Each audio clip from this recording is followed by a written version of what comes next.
but we're gonna change it up today, okay? If you guys are okay with it. So I want everyone to stand up. So I can have everyone stand up for 1 minute. And we're gonna add to our meeting now affirmations. Can't see Martha, she's right? right here. So we're excited to be here. So Martha, come stand right here. I have a few. It's because the light bothers me. Okay, go to your left more. Okay, so More left. if you guys want to repeat after me, okay? There you go. Ready? I can, I will, watch me. I can, I will, watch me. I am powerful. I am powerful. I am abundant. I am abundant. I am a money magnet. I am a money magnet. And this is a good one. I am letting go for playing small. I am letting go for playing small. Woo! Woo! So did that get your blood going or what, right? Oh, okay, awesome, awesome. Thank you so much for participating.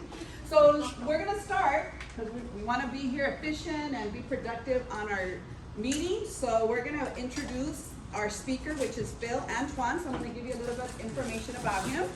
So Phil Atwan is one Exchange Resource Inc. founders. He also speaks to more financial, real estate, and legal professionals about 1031 tax deferred exchange than probably any other person in the country. Phil is featured at approximately 120 to 150 education seminars per year. Thank you for us being one of them. Hosted by financial planning organizations, escrow associations, CPA, and EA tax groups, bar associations and real estate companies and title insurance companies in the greater Los Angeles area through San Luis Obispo County.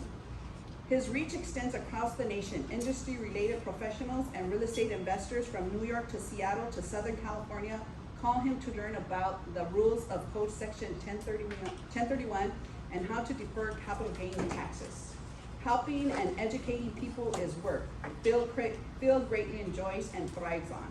He also speaks regularly at Board of Realtors continuing education functions and has long served in various board of director and official capacities for the Escrow Association, Associates of the San Gabriel Valley. Phil began his career in 1982 in marketing and sales with a large title insurance company and transitioned in a 1031 tax deferred exchange focus in 1998. He grew up in Pasadena, California, and now lives in our great city of Whittier, where he and his wife enjoy their children and 5 grandchildren. Thank you. Which I will see them all this weekend. Yay. Good morning. I'm so honored to be here. You know, I remember when they invited me to the first KW family reunion. They were launching KW commercial and they asked me to speak to it. And so that afternoon I got taken out to lunch by Joe Williams. Does anybody know who Joe Williams is? Yes. You know not the Keller part, yes. But the, yes. Yeah, that's him. And so I'm really honored to be, in fact, I'm speaking at your Beverly Hills office tomorrow again, and I'm really honored to be with you. But I want you to stand up one more time.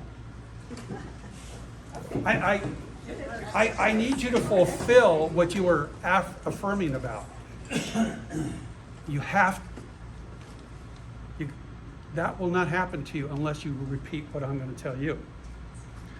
I'm going to meet 3 to 5 people who own investment property every single day, 5 days a week. I'm gonna meet 3 to 5 people on investment property every day. 5 days.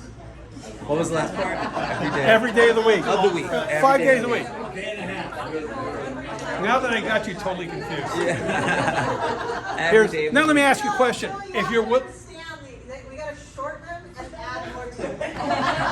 I will I will. I will. meet 3 to 5 investors 5 days a week.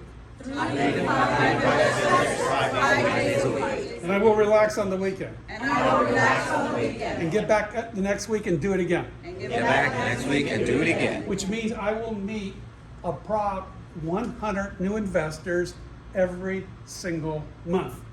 So I will meet about 100 new investors every single month. Are you telling me the truth, or do you really believe that and you're going to do that? Because if you can say that. If you do that, you know what's going to happen to your life in real estate? It's going to explode in time. Because if you meet 5 people a day, 5 days a week, 4 times a month, that's 100 new people who own multiple properties of real estate. Now check this out. You do that 10 months a year, which means you take 2 months off, you go on vacation. You have a problem with that? No. Okay. You do that 10 months a year. You know what that means at the end of the year? So this time next year, you know what that means? You will be connecting with, ready? 1,000 investors. Because 100 a month times 10 months, this. Now check this out. Investors do not own one property. They own multiple properties. So you're not talking just 1,000 people. You're talking about 3,000 to 5,000 properties. Do you think that you can impact and help them by talking about what's important to them? Do you think you might get 1 new listing a month in time, and then it's going to turn to 2 or 3 listings, or 4 listings, or 5 listings a month by talking to people who own multiple properties, if you know what to talk to them about? Yes. Yeah. It's the truth. I'm not just yelling that out. It's the truth. And you know who I can tell you who I can prove it is? Me. And I'll tell you why. I don't sell real estate. But when I first got into business 40 years ago, older than some of you people who are here, 40 years ago, guess what happened? They kept saying, don't worry about orders, worry about meeting people. Don't worry about the orders, worry about meeting people. And that's what I did. And I gauged myself based on how many people I would meet. And then come back and build something called a relationship with. Because you are in the relationship business. And if you want to make money, you better not be a salesperson. You better be a relationship builder. And if you're going to be a relationship builder, you got to do one thing. One thing. After you meet this person, you have to find out what's important to them. And when you do that, your life will change. Because they will start telling you more and more and more about what's important to them.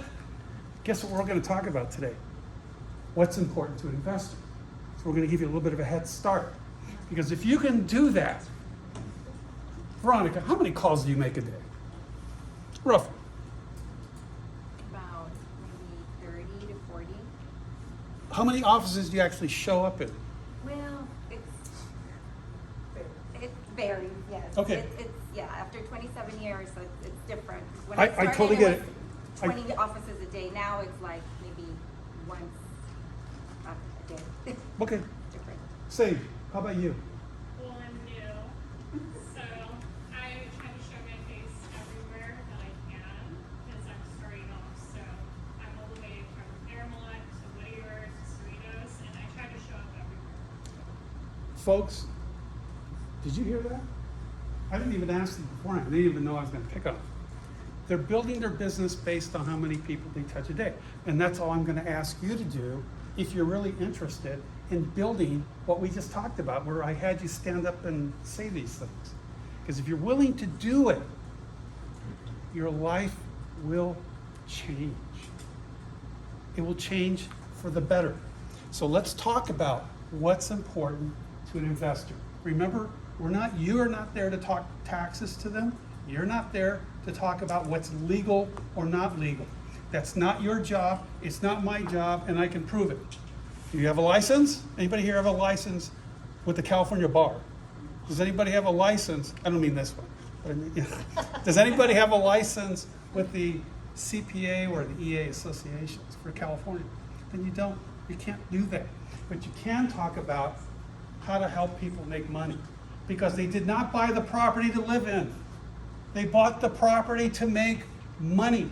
And this is how it works. Number one, what's the most important motivation to somebody wanting to buy a piece of property? Here it is right there. Honestly, some of the most successful agents that are out there, you know what the difference is between them and the average? They actually bought property. They're buying property so the property will produce for them a monthly paycheck. And guess what? Some of them have 4 front doors. You know what that means? That means they have 4 different units that are paying them rent, which means on an average in a month, they're getting paid once a week.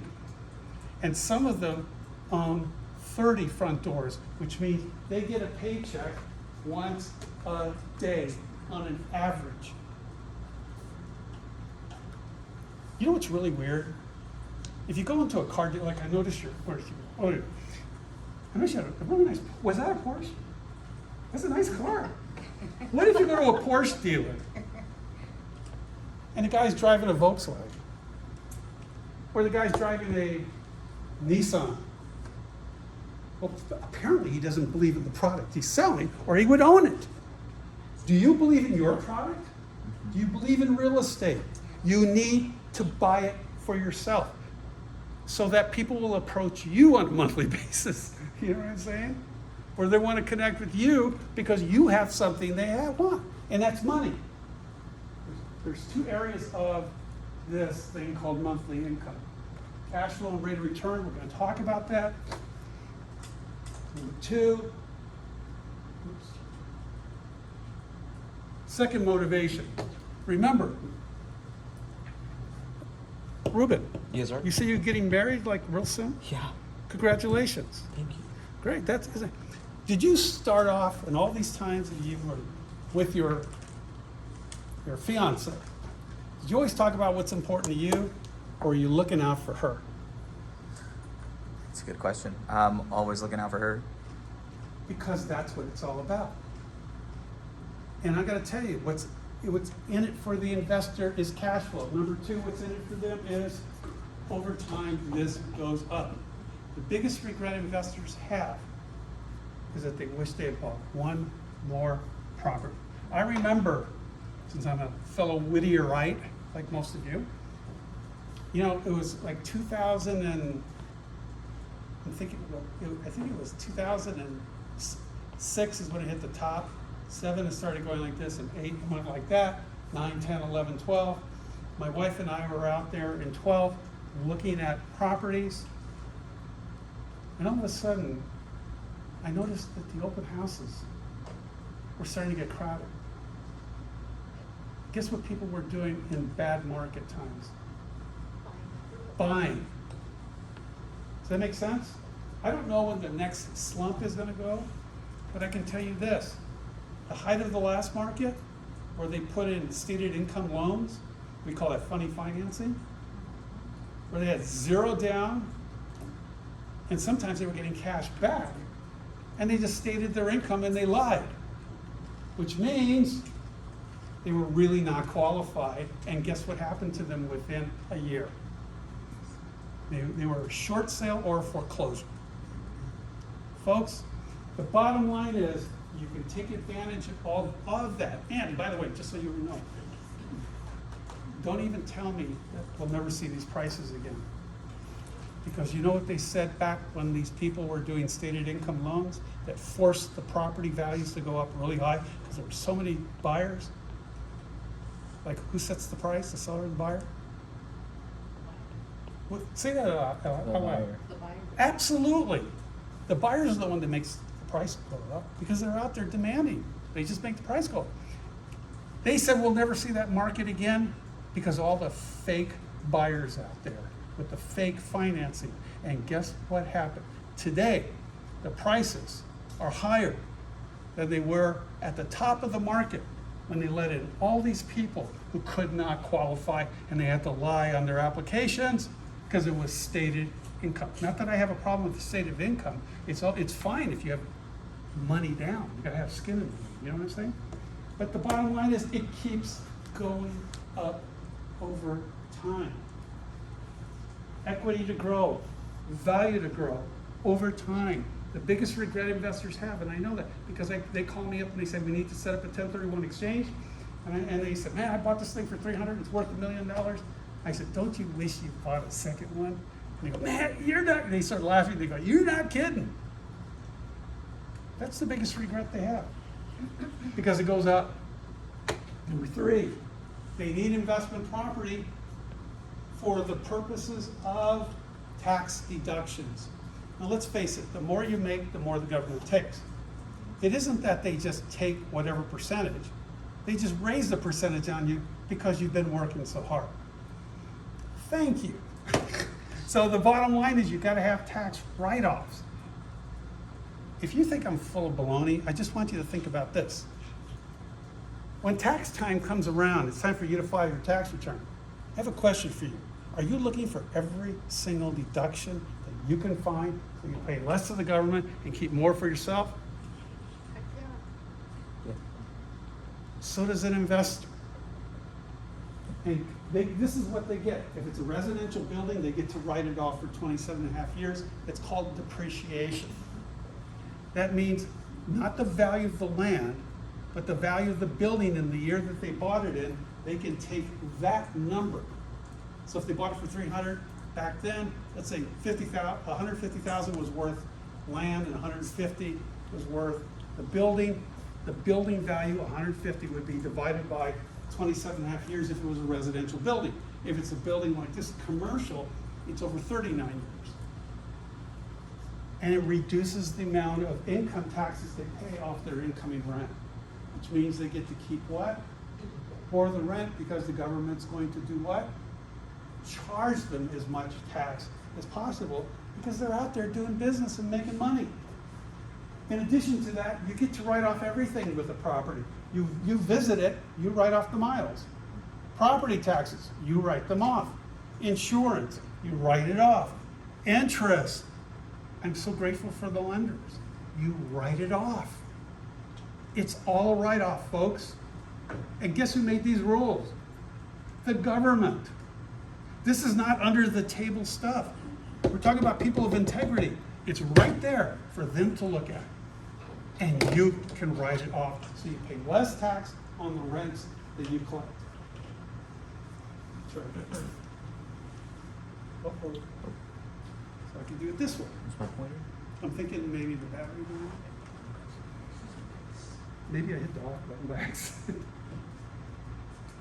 That's cool. We can do it on here. So, these are the three things. If you want to meet people and you're willing to do what you told me you were going to do, I hope it wasn't an exercise in futility. Because if you can really do that with 3 to 5 people a day, and you talk about these 3 things that matter most to them, you will find that you will begin building a relationship by having them respond to you. Does that make sense? They will, because you're talking about why they own these properties. And guess what? Here's the biggest question that they want answered. I get it, but here's the question. How do I get the property to work harder for me so I don't have to? That's a good question. How do I get the maximum out of the minimum? And here's the answer. They need a new concept called re-leveraging of equity. What does that mean? It's really not new. It's what most investors do. They buy a condo, the condo goes up in value, it gains equity, guess what they do with it? They either refinance it out or they sell it and buy a duplex. And they'll do that with a duplex and they'll watch it go up in value, and then they will sell that duplex and then buy a 5-unit or a 7-unit building, or whatever it is that they want to buy. It's investment real estate. That's what re-leveraging is. So let's talk about what we just talked about in a whole new light. You own A and B. You finally took my advice and you bought an investment property. You bought these 2 properties, I don't know, 12 years ago? Why did I say 12 years?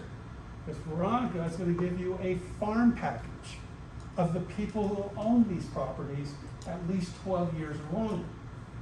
Now let me tell you a little bit about this farm package you're going to get from her. A and B were bought by you in the same month in the same year. They're both on the same street here in Whittier. They're both the same floor plan, they're the same square footage, they're the same lot size, everything's the same, they're in the same condition. And if that doesn't work, I can still use the other. So thank you. Ruben, you're still the man. So here's the deal. You own these for 12 years or longer. There's only one difference between these 2 properties you own. You know what that is? This one, A, has more equity than this one, B.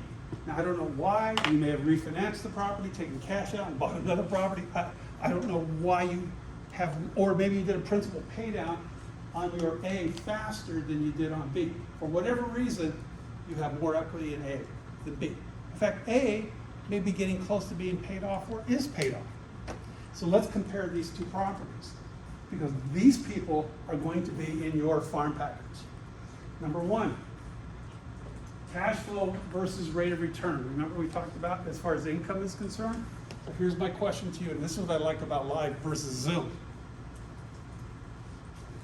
Which property will cash flow better? A, with all the equity, or B, with less equity? The answer is, who says A? Who says B? Who's not sure? Who doesn't really care? Who wants a sandwich right now? The answer is, Probably both. well, you're not going to go wrong. Right. Here's the answer. A, I have less debt, which means I will pay less in mortgage payments, which means I keep more of the rent. Does that make sense? Yes. A lot of people's goal is to pay off their properties, and there's nothing wrong with that, except for one little thing. And you know what that exception is? You need to be retired.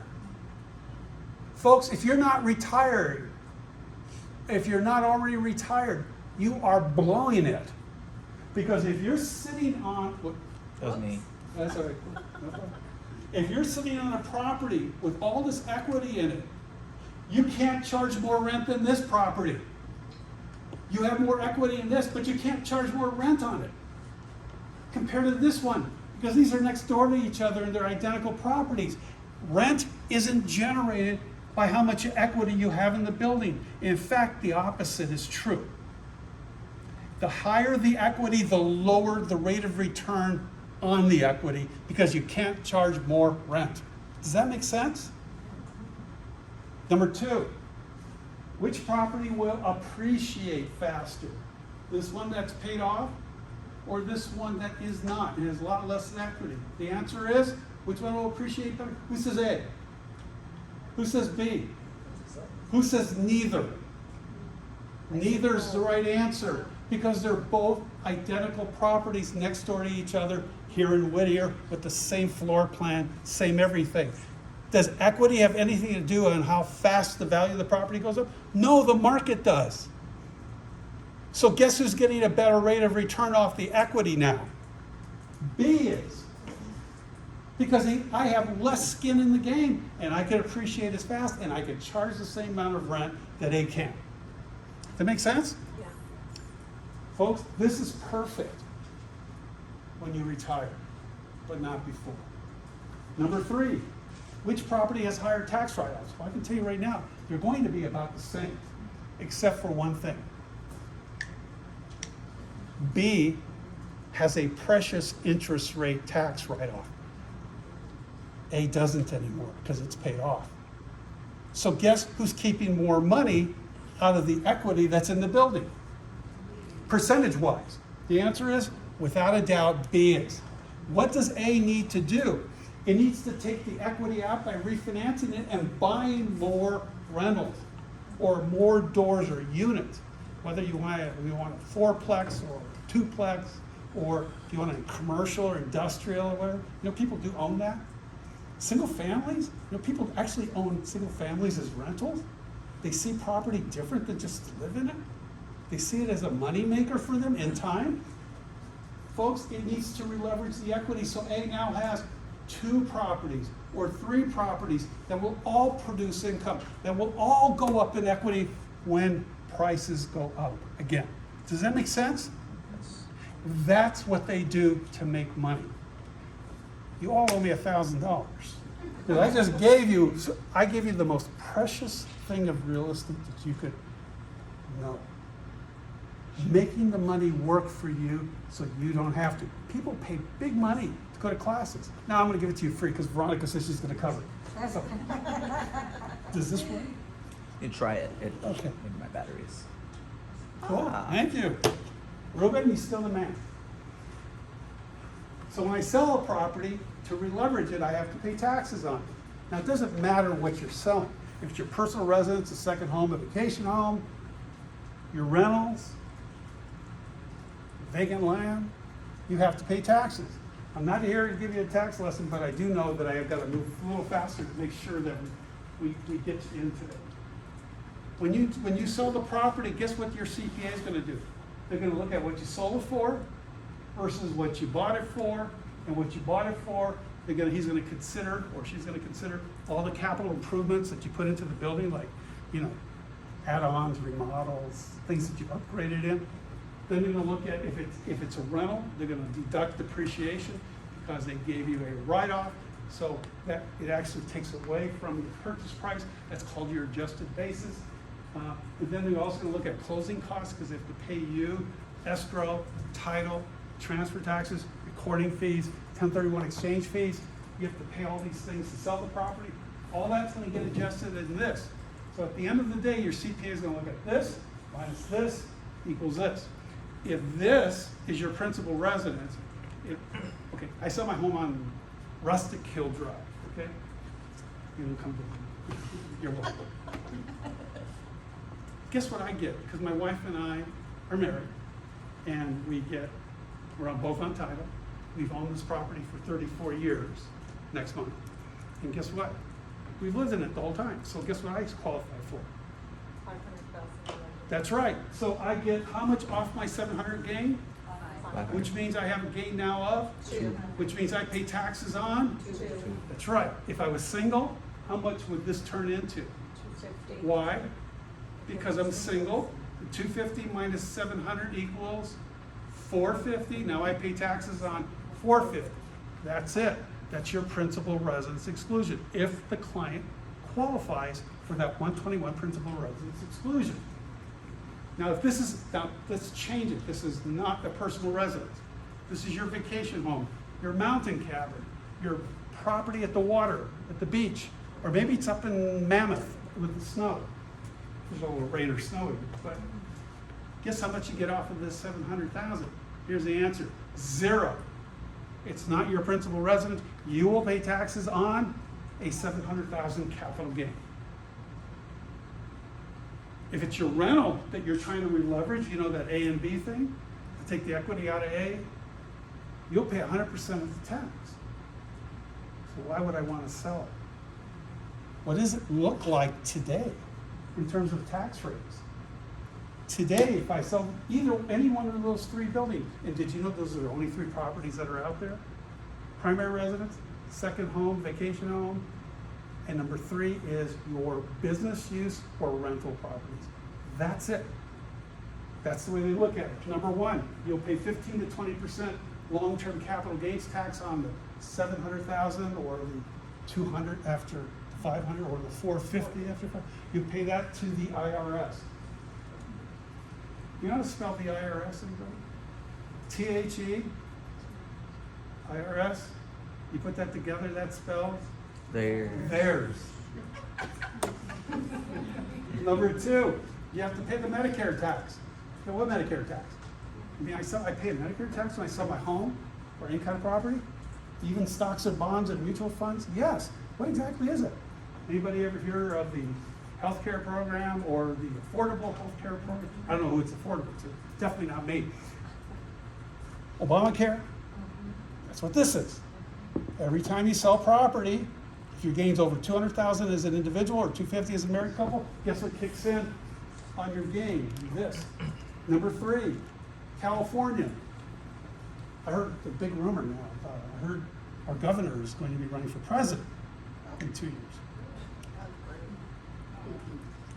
I didn't say anything.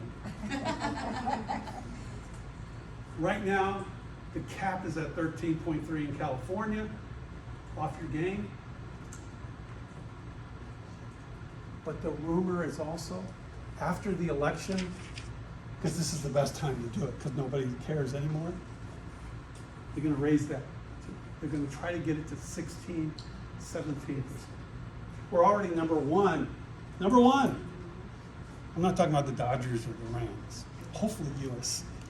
But the bottom line is, we're number 1 in taxes across the United States of America. You want to come pay the highest tax rates? Come to California.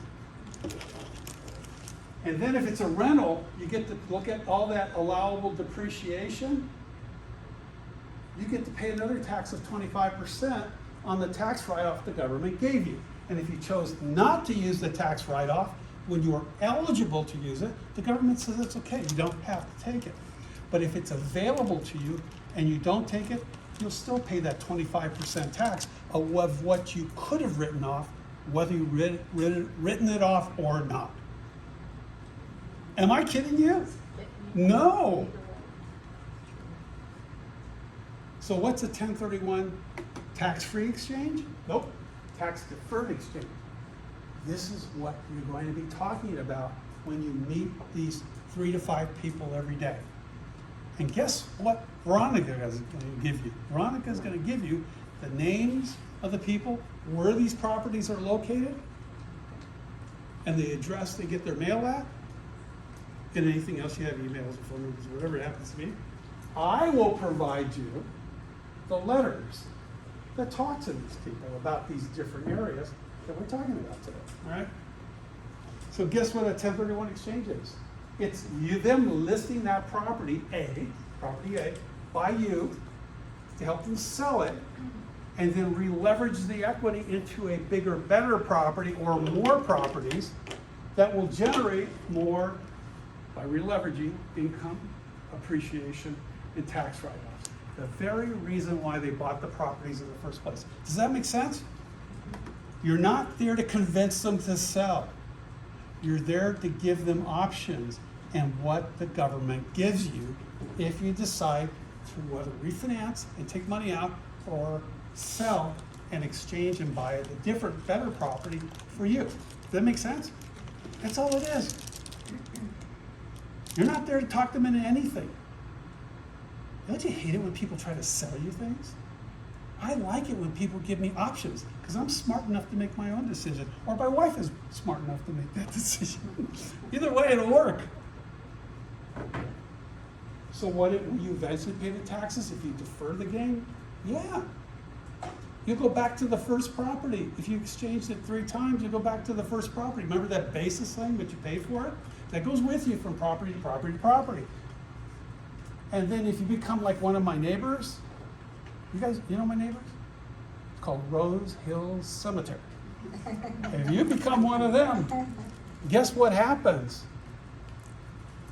If you set up a trust or some other way that your estate planning attorney will set up for you, the way you should hold title to property,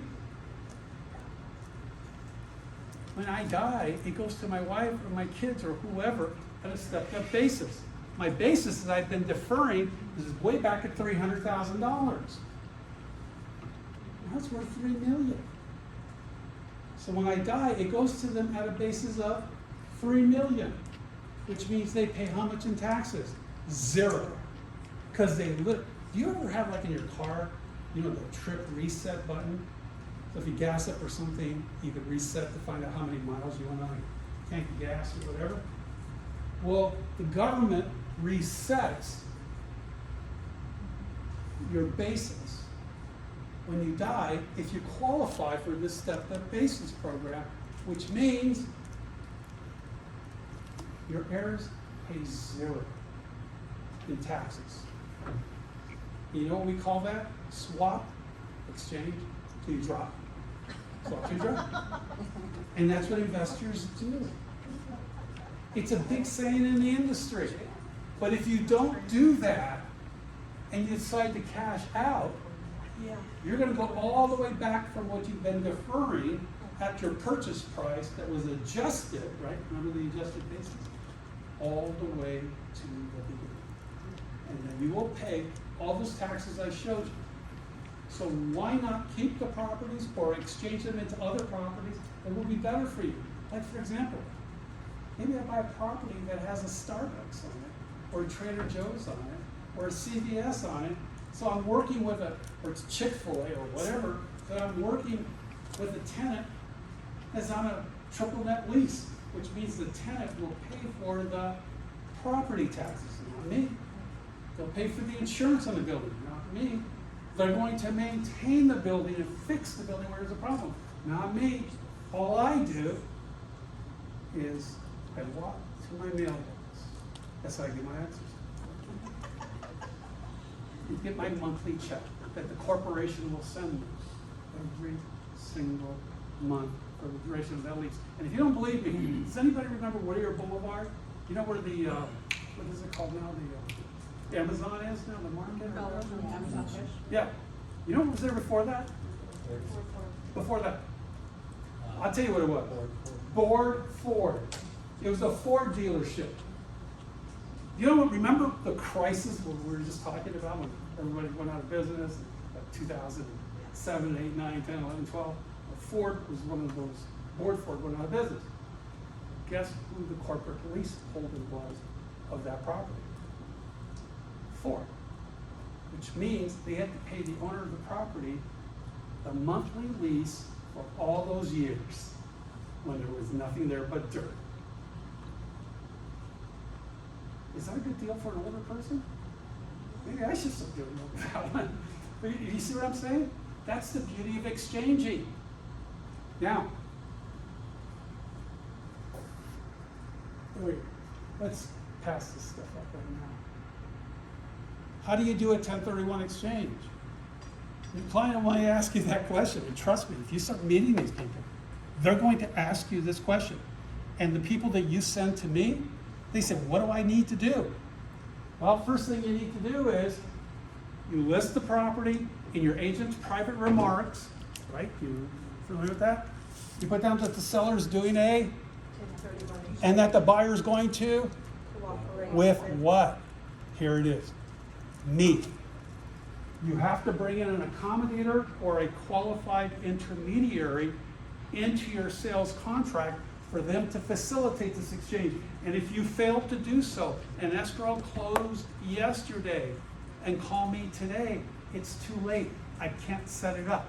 The egg has been scrambled and cooked. You cannot put it back into that little stupid shell. It's over with. They pay the taxes. So you need to find that out, like asking a question like, why are you selling the property and what do you plan on doing with the money, right? Now you should use the CAR forms in the negotiation. So when you counter, you want to use the seller's, it's called the SXA, the seller's intent to exchange form. That is your ZIP form. It is also known as the seller's exchange amendment.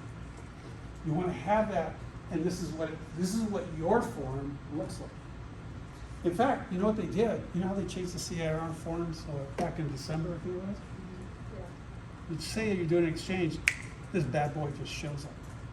This allows two things. Number one, to allow us to represent your client, or whoever the accommodator is, to represent your client in escrow, to set up an exchange on their behalf. Does that make sense? And number two, it does a little something that's very interesting right here under item number 4. It lets you extend escrow. You just have to negotiate that at the sale time of sale. It'll let you extend escrow because once you close the sale, you only have how many days to name what you're going to buy? 45. 180 to close with a 45-day identification. And it's still, inventory is not exactly what? Bubbling right now.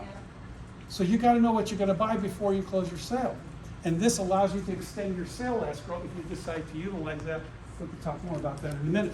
And then when you go to buy a replacement property, you use this form, the buyer's intent to exchange form. All it's saying is, again, I have to bring Phil in and his company, or one of my competitors, whoever you use, for the purpose of bringing the money in that they're holding from the sale to put it into the purchase, so my seller can do a 1031 trade exchange, because that's really what it is. I'm trading what I'm selling to somebody to whatever I'm going to buy from somebody else. That makes sense? So I can leverage my money, so I can have more income and appreciation and tax revenue. Does that make sense? I cannot sleep at night. I think about this all the time. But the more you start with 3 to 5 people a day, it is amazing what can happen to your life. Because they are, by the way, I'll give you a little secret. You know these people that own, 2, 3, 4, 5, 6 properties that you'll find in your farm package? Almost every single one of them also has something called you ready for this? A primary residence. And who knows? They may just like you enough and trust you enough that nobody else is telling them about this stuff, that they just may give you the listing. So you become more than just a primary agent, primary residence agent. There's nothing wrong with that. I'm just saying if you want to get to that next level, and you want to start getting more paychecks and having your buy more properties, so now, I don't want management to hear this, but maybe you don't have to work so hard anymore. Am I crazy? I'm telling you, this is how the agents I know who have the most amount of money have done this. This is you. I'm very excited. Okay, what properties qualify for the exchange? Only one. Are you ready? This one. This is defined 3 ways. You charge rent. And it should be for the last 2 years at least, or longer, according to most CPAs. Or you use the building for your business.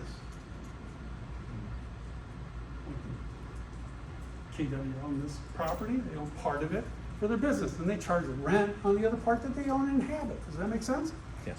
Or number 3, it's vacant land. Don't you wish you had bought some vacant land? Yes. The cities that I like the best to purchase vacant land in? It's a city that ends with the word beach. Sunset Beach, Huntington Beach, Newport Beach, Laguna Beach, Manhattan Beach, or any other place, really. But the whole point is, vacant land qualify. I got news for you. You ready for this? I'm going to cheat on the next slide. If you sell a residential condo, but you want to buy vacant industrial land, is that considered as a like-in-kind exchange? The answer is yes. Because you're selling this and you're buying that. Does that make sense? And that's how it works. What does not qualify your primary residence? Never. But if you own a 4-plex and you live in 1 unit, the other 3 are rented, guess what you get to do? You take the 121, the 250 or the 500, right? On the part that you live in, the gain for that part. But for the rest of the property, you get to do a 1031 exchange. Does that make sense? Can I have a Yeah, please. This is the time. Okay, I didn't know if I Stop could- me and ask questions. Okay, That's what so- this is all about. So you have a duplex or a triplex, and you live in one, and then the other 2 you're renting. So how would you do that? Because that's my primary residence, so I want to sell and buy. But not the whole thing. Right, so how does that, Go back to your CPA, because they've been depreciating and you're showing income on your Schedule E for those other 2 units, if it's a triplex or 4-3 unit, whatever it happens to be. It's just, and then all we need to know from your client is what is that percentage that the CPA wants to see exchange versus utilizing for the principal residence. what if I don't want to buy, I just want to buy my new primary residence? With the sale of the whole 4-plex? Yeah, well, they Or come 3-plex? together. Okay, Uh-huh. yeah. So if you're gonna buy like a single family, Right, you're gonna pay taxes on the sale of those units, because it's not going into a like-kind purchase. You're going from an investment property to a personal residence. You can do that, but that screen I showed you of all the numbers, that's what you'll pay.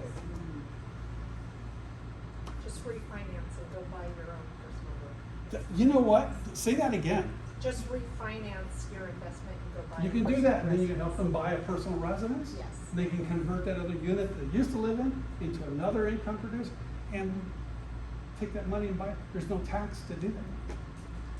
Live there for a little bit, refinance that, and then go buy another. That's what people do. I hate moving. That's really a pain. Right? It's I to don't like it. encourage the. But people do that. I'm too old now. I can't do that anymore. Go ahead. In order for you to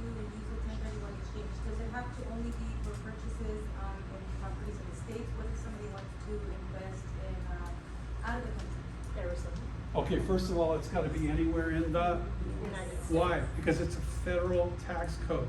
But if you wanna go outside of the country, you cannot. Now, there are some exceptions, and the CPA will have to talk to your client about this, if they go into a US territory. What's a US territory? PR. Guam, Puerto Rico, US Virgin Islands, Ukraine, any US territory. No, I'm kidding about Ukraine. I'm just kidding, just kidding. I used to say Iraq, you know, when we were doing that thing. But that's old news. Does that make sense? Anywhere in the US. So let me go back to my original question. What if I just want to do a 1031 exchange on everything, but part of it was my primary? You can't exchange the value of the primary, only the rentals. So then, like, if it's worth 500,000, I can only exchange, let's say, 300,000, because the other one is my primary. That's right. I understand. And then you choose the 121 exclusion of 250 or 500 on that Correct. principal Got it. residence portion. You go buy a personal residence or another multiple unit building of which you will live in part of it, but you will exchange in the rest of it. Make sense? Okay. This is not 60 minutes. This is. We only have time for 2 of these today. First one's called the delayed exchange. This is what most investors use. Delayed means I'm late. I'm delayed. And the government always said you have to close the sale and the purchase together. Since 1921, it has to be closed together, simultaneously. We use it in our old title language, concurrent. And guess what? Somebody sued the government, litigated for 20 years against the IRS and the U.S. Treasury Department. Do you know the difference between the U.S. Treasury Department and the IRS? When you owe money to the government, you make it payable to the United States Treasury Department.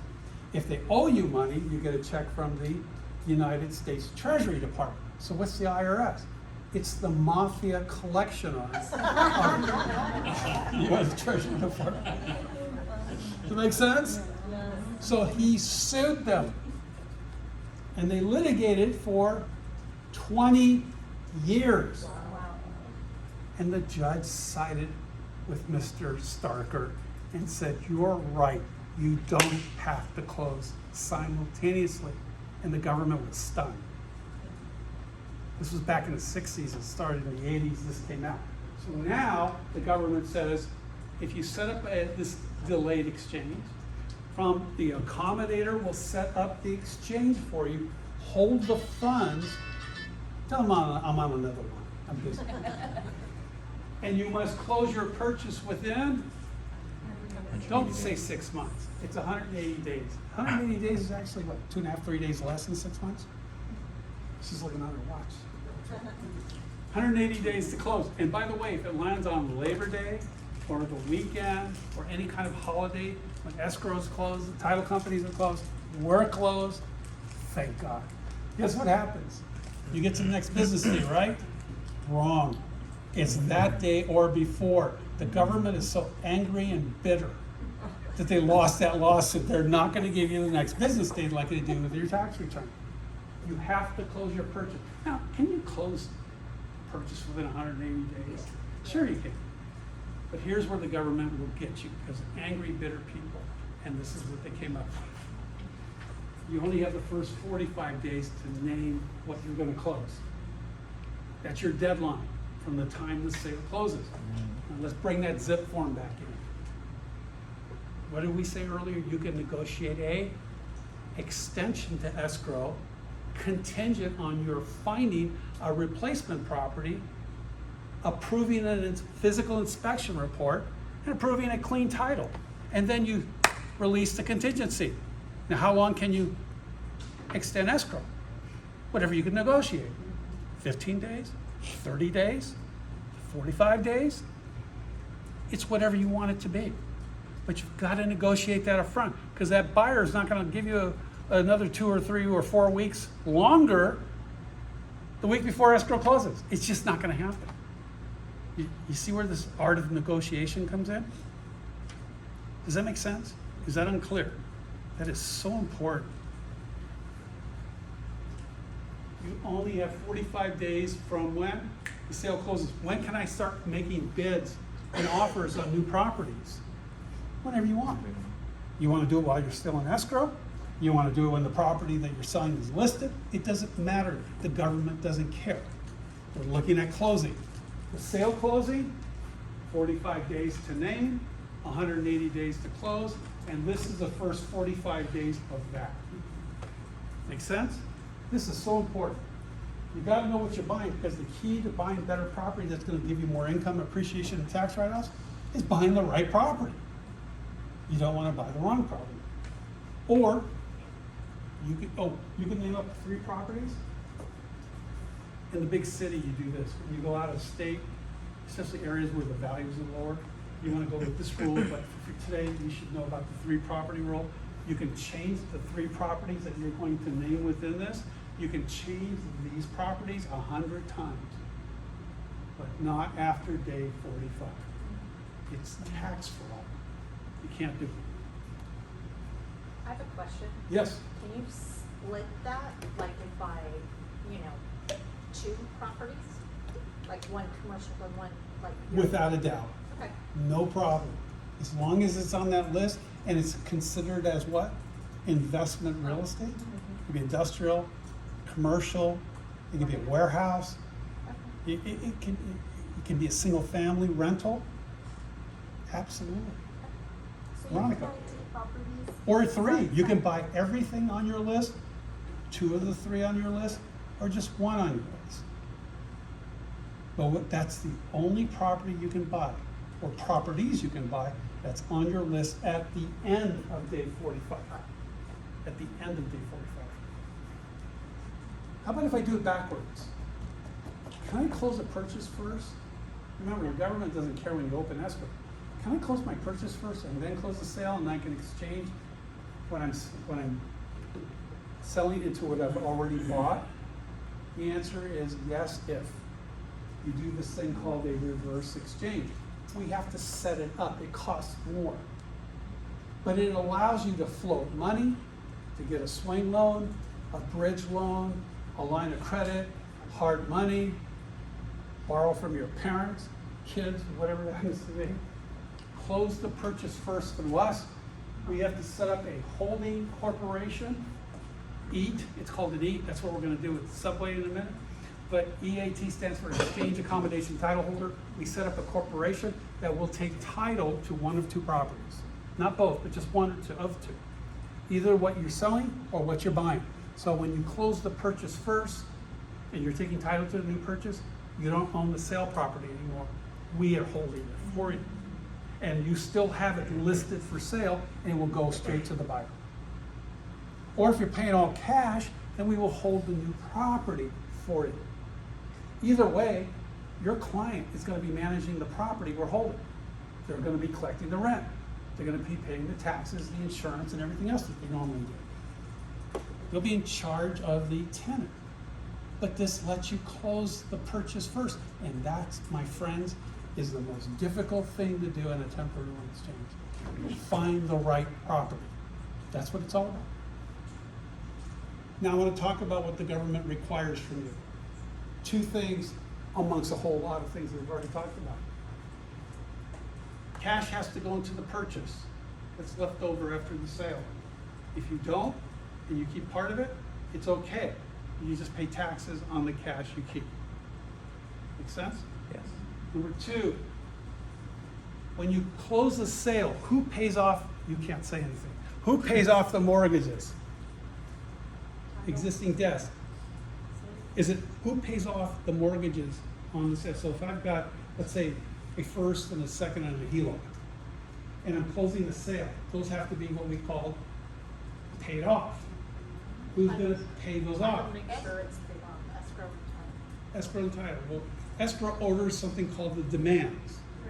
But guess who pays it off? Well, Veronica doesn't, but her payoff department in the title company does. Do you know why? Because if the title company doesn't pay it off, they're not going to insure the title. So here's the bottom line. If you're paying off debt, you are required to reborrow the same amount that you paid off or more when you buy the new property. That's called equal or greater in value. Make sense? Now I'm going to dissect this for you just a little bit. Number one, backhand. Kareem Abdul-Jabbar. If any of you even know who this guy is. I know, I'm getting old, what can I tell you? We used to call him, anybody remember his real name? That's it, Lou Alcindor. This is what you can pay for out of the proceeds of the sale from the cash that's coming from your sale without paying any taxes on it. The commissions that you're paying to sell the property. The escrow company. The title insurance company. Transfer taxes that the city or the county will incur for selling the property. Recording fees at Norwalk. Exchange fees, my lousy fees. Or any contractual agreement between seller and buyer. You know what that means, contractual agreement? That means the buyer asks you to do something because they found, let's say, an inspection report, there's drywall rot, there's problems with the electrical, there are plumbing problems, landscaping, whatever the situation is. The buyer says to the seller, either fix it or credit me at the close of escrow and I'll fix it. And the seller says, okay. That is called a contractual agreement. Consensual. But it's contractual. You know what that means? It's now a cost of sale. Even if you neglected, the seller neglected to fix these things when they own the property. If they fix it beforehand, they're not going to get reimbursed from the sale because there was never any contract where the buyer asked for it and the seller agreed to do it. So as long as it's a contractual condition of sale, it's considered as a non-recurring cost of sale. So let me show you what that looks like. You sell a property for $1 million. Did you buy it for $300? You did a good job, except for one problem. You should have bought another one, because now you'd be sitting with $2 million instead of $1 million. Does that make sense? Yes. You know how many people really have a problem with that? Coulda, shoulda. Why didn't I do that? Oh, the market was going down. I was afraid. That's the best time to do. When somebody's refinancing, I'll never forget this story.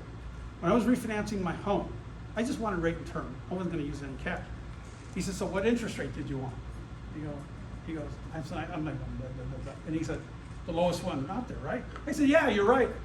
And you know what he said? How will you know when it's the lowest? He said, I'll tell you when it's the lowest. After it starts going up again, and then you'll say, well, that was the lowest. But he said, but it's too late. You can't have that rate. Well, I'm going to wait till the market crashes and burns, and then I'm going to buy. Really? Well, how do you know what the lowest part of the market that's going to crash and burn is? After it turns up, and you missed your opportunity yet again. Buy real estate. I'm telling you, the wealthiest people on earth and in the Whittier own it. Why don't you become like them? You promised me you were going to see all these people. I'm going to hold you accountable to it. And it's really bad if you cross me. No, I'm just kidding. Nobody laughed. I thought that was very funny. All right, you sold for $1 million. This non-recurring stuff cost you $70,000. Your net is $930. Guess what your new purchase price is? $930. However, you have loans that Veronica's going to have to pay off. Well, she won't do it, but her payoff department will. So guess what happens? All that's left over out of the $930 after the payoff of debt is $530. We hold the $530. We really don't. We have escrow wire it to a client trust account, and then that money will go into the purchase. And guess what happens when you're working with this client now who is going to purchase? The seller is going to say, where's the money? Show me the money. And you know what you're going to do? You're going to call my people. And they're going to give you a verification of funds letter. So now you say, here it is.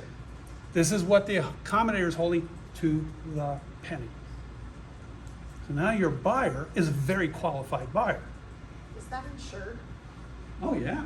We only put it in FDIC accounts, and they're segregated. A lot of them put all of the money in one account.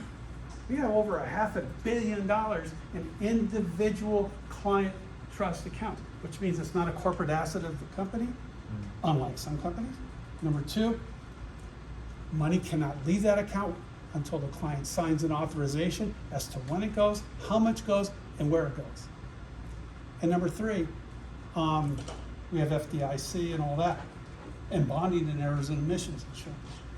But that money has to go into the purchase, and you have to reborrow the mortgage. So what does that look like? You get a new mortgage for $400, just reborrow. Or you bring in new cash. If you have $300,000 in the bank and you have to replace $400 with a mortgage, if you want, you can put the $300 into escrow and now only borrow $100. Any new cash you put into the purchase reduces the amount of debt you have to replace, unless you want to replace the debt and add more cash. The government doesn't really care, as long as you meet the minimum standards. You reborrow the mortgage, you can bring in new cash, the seller can carry back for you, you can assume the seller's existing loans, or any combination of the above, as long as you reborrow the $400 and replace the $530 of cash that we're holding. So what's $530 plus $400? Right. So even though I sold for $1 million, what's my minimum purchase price? 30. That's it. That's called equal or greater. A lot of people think it's $1,001,001. It's not. You could do that. That's not a problem. But you can't keep any cash. You can't overborrow when you buy the new property, because then escrow is going to give you cash. You can't do that. You're not supposed to touch money. You're just trading properties. One for two or three, one for one, or you can sell two or three to buy one, as long as this happens. Does that make sense? Any questions about that? This is so important. I knew you were smart people. Okay, real quick, because we're ending, right? 2 minutes. If I'm in an LLC, can I buy in a trust? Or if I'm selling in a trust, can I buy in individual names? Just really quickly. This is like a half an hour discussion just on this page alone. Let me just give you the really simple thing. The seller and the buyer have to be the same person, but you're not a person to the government. You are a number. So when you open an escrow and sell, the tax ID number of the seller, which is either the tax ID number on your trust, which may be your social security number, or if it's in your name, it's your social security number, or if it's in a non-disregarded entity like an LLC or a like S Corp or a C Corp or a partnership, will have a different number. The number that sells has to be the number that buys. The exchanging party has to be the same taxpayer. And sometimes the vesting could change and still keep the same. Like we sold in our trust, the Philip and Loretta Atwan family trust, and then we buy because the lender won't let us buy in our name. So we're going to buy as husband and wife as community property. It's the same tax ID number because the trust is our social security. Our names is a social security number. That works. But if you're changing tax ID number, that's a problem. That's a big problem. And that would take, you can't buy it to move into it. Don't let anybody tell you you can't. You can't. If the government figures it out, they're after you. Like flies on, well, I mean, you know, it's like, you're deep doo-doo. Something could change after 2 years. Like your health changes. Something that was unexpected, unforeseen, unplanned. And then the CPA can tell you whether you can do it or not. It's not for you to give a comment, because if you do, you're giving tax advice. This is 2 years after the fact. Have them talk to their CPAs. Last, this is where we're really going to fine, we get rid of this guy, we can eat lunch. I've got 20 different marketing letters. And since the last time I was here, I've revised them and made them more modern, more applicable to the market. We even have another new one that clarifies what does it mean like kind. because people don't realize that if I'm selling a single-family rental, I can buy a commercial triple net lease property under the same tax ID number, and that's a good 1031 exchange. But nobody told them. Their CPA didn't. Do you know CPAs are the worst? Next to doctors, they're the worst investors. They can calculate what you're going to pay in taxes, but they don't know how to invest. So don't go to a CPA for tax counsel, or you're going to be as bad or worse than the doctor is. Does that make sense? You want to talk to who? Investment people who specialize in this tax code section. I have all kinds of marketing letters that I'm going to charge you a lot of money for. Actually, Veronica pays for it. I'm not going to report her to the DOI. No, I'm just kidding. I'm going to give them to you under 2 conditions. Number 1, what you told me earlier when you all stood up, you're going to do that. You promised to use them. That's all I want to know. And number 2, send me an email requesting the letters. I will give them to you. There's no charge for them, but it's going to cost you your life. No, it's going to cost you a little bit of time during the day so you can become successful. Do you really plan on being a real estate agent to fail? No. Well, what are you going to do to not make that happen? You're going to meet new people and talk about what's important to them. And I'll even give you this. This is how you calculate what your rate of return. Remember we said the higher the equity, the lower the return. The lower the equity, the higher the rate of return. This will answer that question based on their particular number. I even have one for people who are upset at California. You know, the government is favoring their tenants and not them, right? They're charging them excessive taxes. They can take their money and go other places. And I have one I have 20 letters. And they're all yours if you send me an email, and give me a couple days, philatwan@gmail.com, and I will give them to you. Go out and become the top producer. Forget top producers. You don't have a life. Make enough money to buy some properties and let the numbers work for you. So you don't have to. That makes sense. You gotta have a life. There is a God, and it's not me. I know that if I do what's right, it will happen. But it just takes your effort. Well, I sure hope, Veronica, you made this happen today. I hope you were finding this as valuable to you. You gotta do it. You gotta make me look good, folks. I live in Whittier. I don't want to say, oh, Keller Williams, they never do nothing. You know what I mean? I know Joe Williams. I'm gonna tell him on you. No.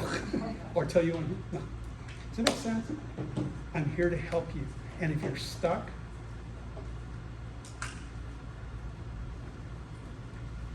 I can run, but I can't hide. That's myself. So do me a favor. Try to call me just during the weekdays. I want to spend time with my family too. But I will get your questions answered, and I will talk to your client and answer their questions on your behalf. I will help you with them because we want you to be successful. Make sense? I hope this was helpful. Veronica, thank you. Thank you to you all. It's my pleasure to be here today. So thank you for coming, and I just wanted to thank Veronica for bringing Phil. Thank you, Veronica. Okay. Or you can curse her for bringing me. I don't know which one it is. $1,250, $1,250. Yeah. That includes one sale, one purchase, the client trust account, the wiring, the bonding, the legal department, everything. From one sale to one purchase.